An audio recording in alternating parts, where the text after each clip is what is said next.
My brother-in-law, who married my sister, confessed to my wife that he had been secretly in love with her for years. This shocking revelation unraveled a series of disturbing and unthinkable truths that shook our entire family to its core. Yesterday, completely unexpectedly, my brother-in-law asked my wife if she could have lunch with him. He mentioned he had something important to discuss. When she told me about it, she seemed confused but not overly worried. "Could it be about my sister?" she asked, frowning. "Maybe they're having issues and he wants a woman's point of view?" I found it strange. My brother-in-law had never approached my wife like this before. Usually, he just sent her and other family members quick texts about everyday things. Since we're a close-knit family who always supports one another, I didn't think much of it. I told her to go and find out, trying to brush off my initial discomfort. So, she agreed to meet him at a cafe near her office the next day. Later that morning, while getting ready for work, she mentioned the lunch again. "I'm still not sure what this is all about," she said, a hint of worry in her voice. I reassured her, "It's probably nothing major. Just hear him out. If it turns out we need to help, we'll figure it out together." At the busy cafe, filled with the usual lunchtime crowd, she felt more at ease in such a public setting. Arriving a bit early, she picked a table by the window so she could see anyone coming in.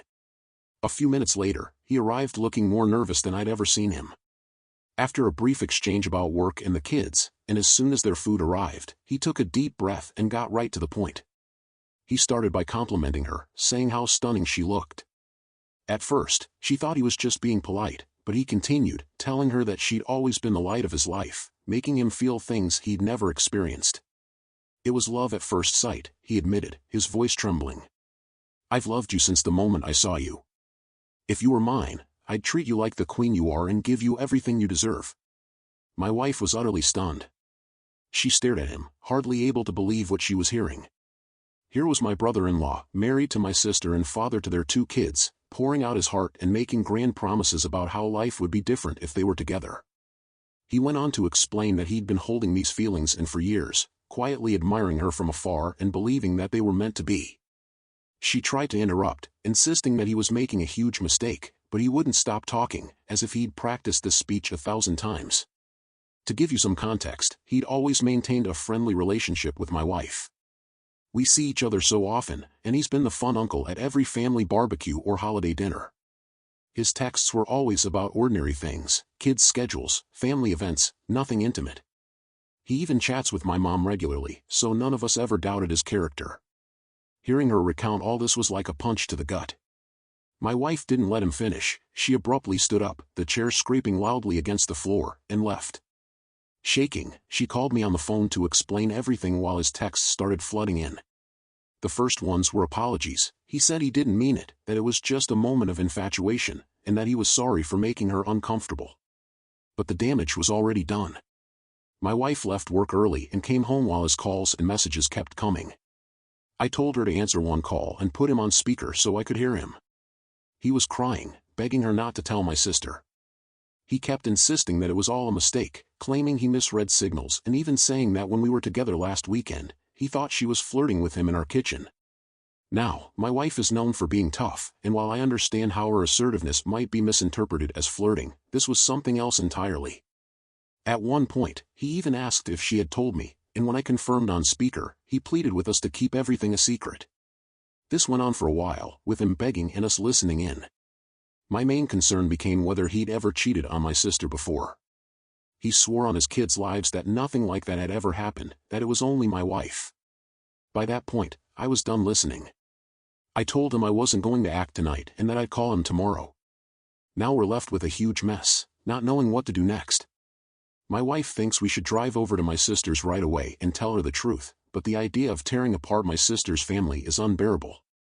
The thought of hurting my nieces makes me sick. I know it's the right thing to tell my sister, yet I worry about the consequences for my wife and the rest of our family. Even if my sister forgives him, I doubt things will ever go back to the way they were. Update: everyone who said last night that I couldn't wait to tell my sister was right. Shortly after midnight, my sister called, sounding upset. She said she had something important to tell me. My heart sank when she explained that my brother-in-law had approached her in tears, accusing my wife of trying to start an affair. He spun a story where my wife was the one who initiated everything, shifting all the blame onto her. I could hardly believe it. I immediately told her that wasn't true and promised to be there in person, insisting that this had to be sorted out face-to-face rather than over the phone. After hanging up, I called my parents with urgency. I woke both Mom and Dad, explaining everything in quick, clipped sentences. My dad was livid, and though my mom was shocked, she was determined. They agreed to drive over to my sister's to be with her and her kids, offering the support she needed. Next, I called my younger brother. He answered groggily, and as I explained the situation, his confusion turned to alarm. He promised to come over to our place and stay with the kids, ensuring they wouldn't be left alone during this turmoil. His calm presence would help ease the tension. Meanwhile, my wife was already gathering her things, her face pale and drawn. She dreaded the confrontation but knew it had to happen. We left in a rush, and the drive to my sister's felt longer than usual. The silence in the car was heavy, both of us lost in our thoughts. When we arrived, the scene was even tenser than I had imagined. My sister was on the front porch with my brother-in-law, who looked completely defeated, his eyes downcast, shoulders slumped in utter resignation. He knew we had the texts and voicemails, undeniable proof of his betrayal. I still don't know what he hoped to accomplish by calling my sister in the middle of the night with his lies. Maybe he thought he could control the story and save himself, but it was a weak move. As we approached, the tension in the air was almost tangible. My wife trembled, her face a mixture of controlled anger and deep hurt. Wordlessly, she handed her phone to my sister. My sister took it steadily, though her eyes burned with fury and pain. She scrolled through the texts, her expression hardening with each one, then listened to the voicemails, raw, damning evidence of his declarations and her own rejections. Before anyone could say a word, my brother-in-law started sobbing. Seeing this man, someone who'd once rushed into danger without a second thought, reduced to tears and vulnerability was jarring. His cries were deep and guttural, laden with regret and fear. It's a scene that's as heartbreaking as it is hard to watch. It's almost unbelievable, a tough firefighter, once so formidable, now brought low by his own missteps. My sister's expression stays impassive, a mask of stern determination. She's always been strong, but tonight she's unyielding. She silently waits as he tries to speak, her quiet presence is louder than any words. When he finally calms down, still hiccuping through his sobs, she cuts in, "Pack your bag and go. I can't stand to look at you." He tries to plead his case, but she snaps, "Stop it, nothing you say will fix this." Turning away, she walks over to my wife and pulls her into a hug, a moment of solidarity amid the nightmare. They've been close since college, and their bond is a small comfort in this chaos. Meanwhile, I stand with my brother-in-law, a wreck with his face red and swollen from crying, shoulders slumped in defeat. He looks at me with pleading eyes, seeking understanding or forgiveness, but I have nothing to offer. When he opens his cracked voice to speak, I interrupt firmly, "You need to leave. This is your mess, you must face the consequences." Defeated, he nods and slowly shuffles inside to pack his things. My sister stays with my wife as they talk quietly, leaning on each other for support. The rest of the night blurs into a series of conversations and plans as we all rally around my sister, helping her decide what to do next and how to protect her kids from the fallout. My sister begins questioning my wife, trying to understand why her husband ever thought things could work out. He must have believed she reciprocated his feelings. Insisting that their marriage had never shown any signs of trouble and that everything had been normal, my wife starts to cry, tears streaming down her face as she struggles to make sense of it all. "There's nothing you haven't seen," she says, voice shaking, handing her phone back to my sister. Together, they painstakingly review every text message from the past 2 years, searching for any hint of misconduct. But nothing seems out of place. My wife was just being herself. Her playful nature, full of jokes and teasing, is what makes her so lovable and approachable. My brother-in-law shared that same humor. They always bantered in a light, harmless way. It's just how she interacts with everyone. The only incident my wife recalls that might have been misinterpreted happened this past weekend. She recounts it carefully, trying to pinpoint where things went wrong. We were all together at our place when she and my brother-in-law reached for the fridge at the same time. They playfully jostled for who would get there first, laughing as they did. He let her win, but then slowly reached around her waist to grab a beer. In that moment, she felt his touch was a bit off, fleeting and inappropriate. At the time, she brushed it off, not wanting to make a big deal out of it, but now she wonders if her silence gave him false hope. Listening intently, my sister's expression softens as she assures my wife, "It's not your fault." She knows well that a playful nature isn't an invitation for more. Although my wife nods, the guilt still lingers.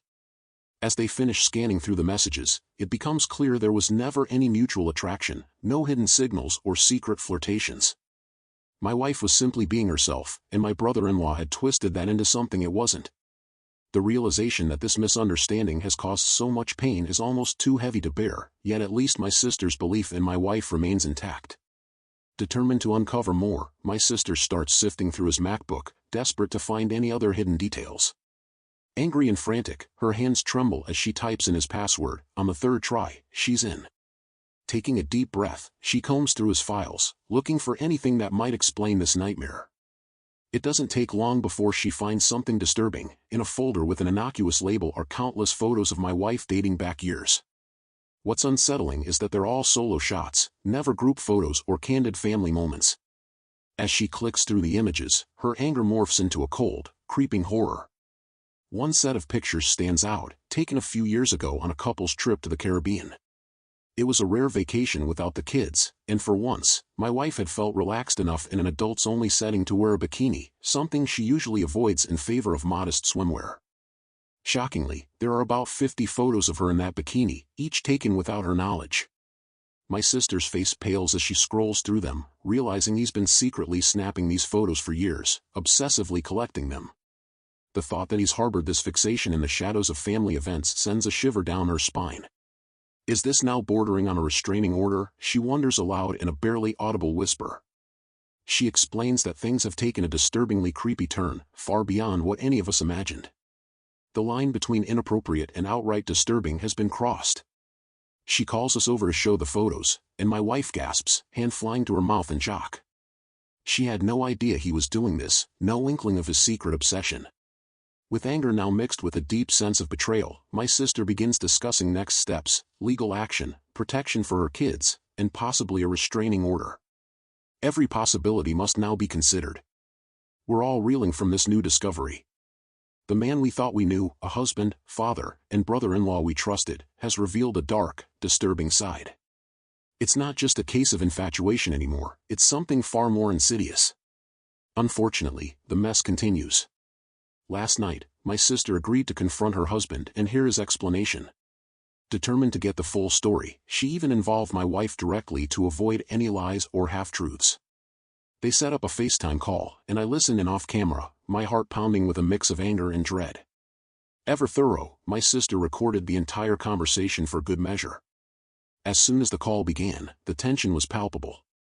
My brother-in-law looked utterly exhausted, his eyes red and puffy from crying.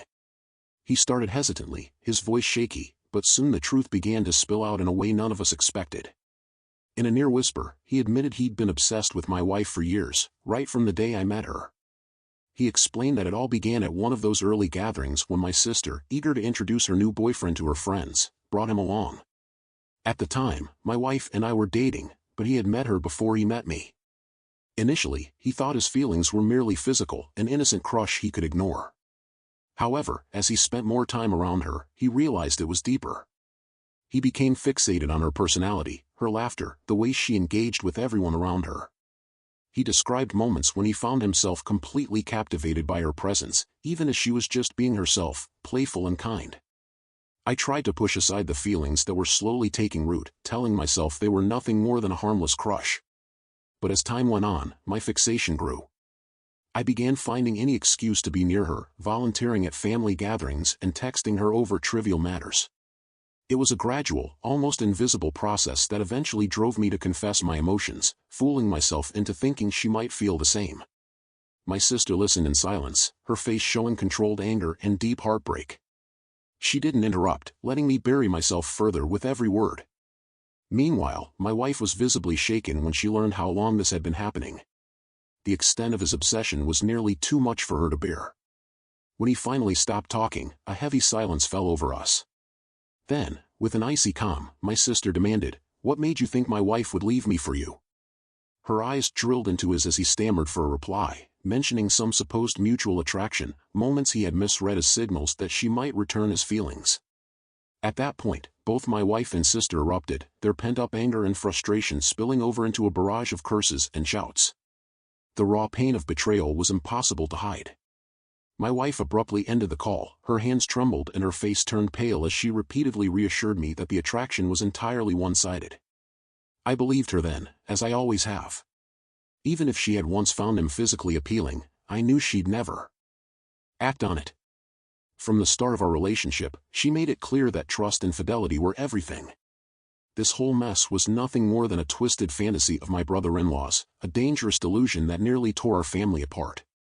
The tension during the call eventually exploded into a storm of insults and yelling. My wife's voice wavered between fury and hurt, while my sister's tone remained steely and unforgiving. The air was thick with betrayal and disbelief. The call ended suddenly when my wife, shaking and distraught, hung up out of concern for me. Turning to me with wide, fearful eyes, she insisted, in a trembling voice, that it was completely one-sided. I tried to soothe her, saying, I never doubted it was one-sided. Even if she had found him attractive at one time, I knew she'd never act on it. She's just not that kind of person. I remember early in our relationship, when she captured the essence of trust and fidelity perfectly. One morning, while getting dressed, she paused in front of the mirror, flashed me a teasing smile, and asked if I liked what I saw. Then her expression shifted to something cold and serious. Never forget, she said, leaving no room for misinterpretation, you'll never see this kind of trust again. And she meant every word. My wife takes trust very seriously. Once it's broken, it's nearly impossible to repair. As I sat there replaying the chaos in my mind, I couldn't help but think about my brother-in-law.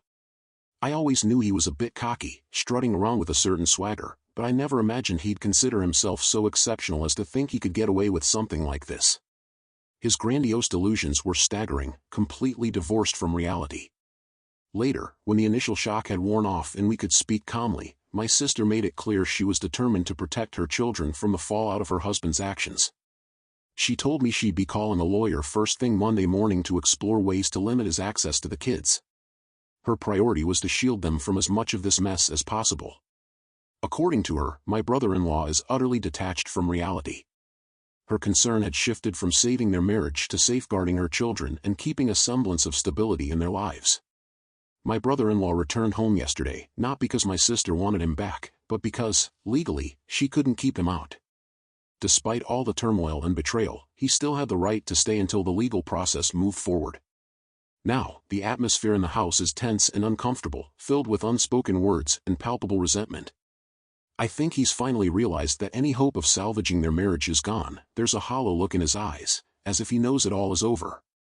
The lawyer later informed my sister that, given how thoroughly his behavior over the past few days had been documented, she has a good chance of getting full custody of the kids. The texts, voicemails, and even some disturbing photos all paint a clear picture of his obsession and instability. It's as if he's given up on fighting. He seems to know he's lost everything and is too worn out to resist. My sister will be fine.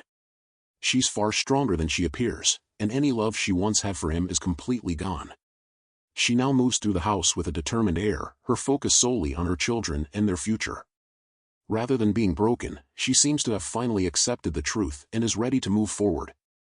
The kids don't yet know exactly what happened, but they sense something's off. Kids always do, even if they can't understand every detail.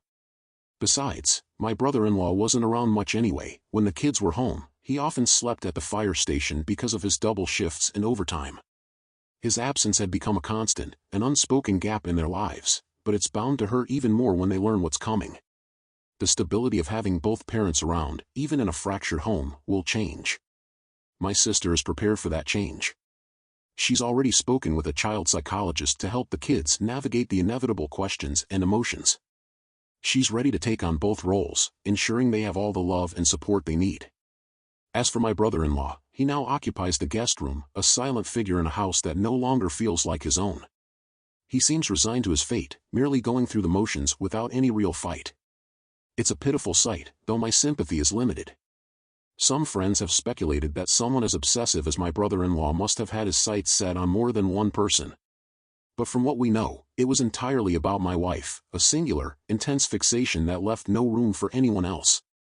After everything came to light, my wife blocked his number in an effort to create distance and protect herself from his unwanted advances.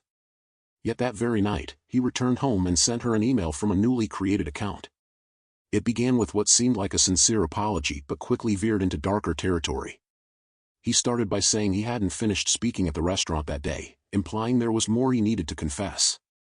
Then he launched into long paragraphs about everything he loved about my wife, her smile, her laugh, the way she interacted with others, detailing the desperation and overwhelming emotions that had driven him to act irrationally. It was deeply unsettling to see his obsession laid out so bluntly. The email then took a dark turn as he devoted a large section to me. I hadn't realized he held me in such low regard. He was convinced I wasn't satisfying my wife properly, criticizing everything from my appearance to my demeanor, as if I were unworthy of her. His words were clearly meant to undermine me, planting seeds of doubt and insecurity. Reading that email was like a gut punch. It was obvious that his twisted obsession with my wife had warped his view of reality and filled him with contempt for me. I encountered a man who was nothing but an obstacle, clearly unworthy of the woman he'd once put on a pedestal.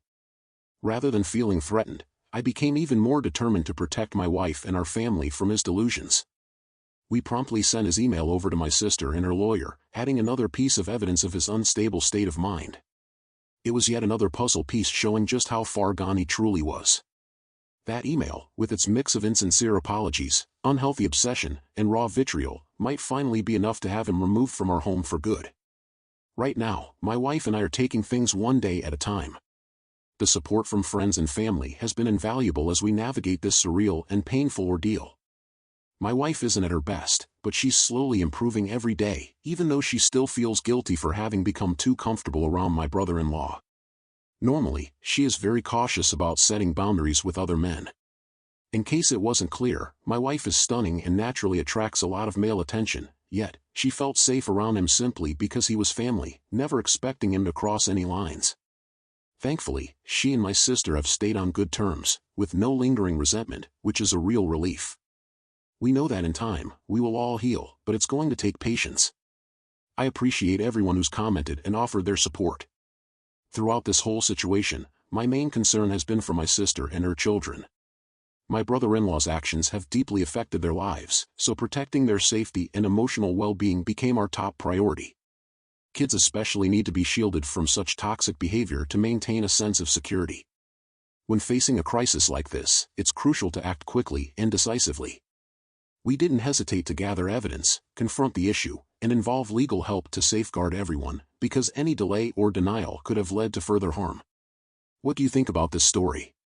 Please share your thoughts in the comments below. Thank you for listening to Vibe Tales.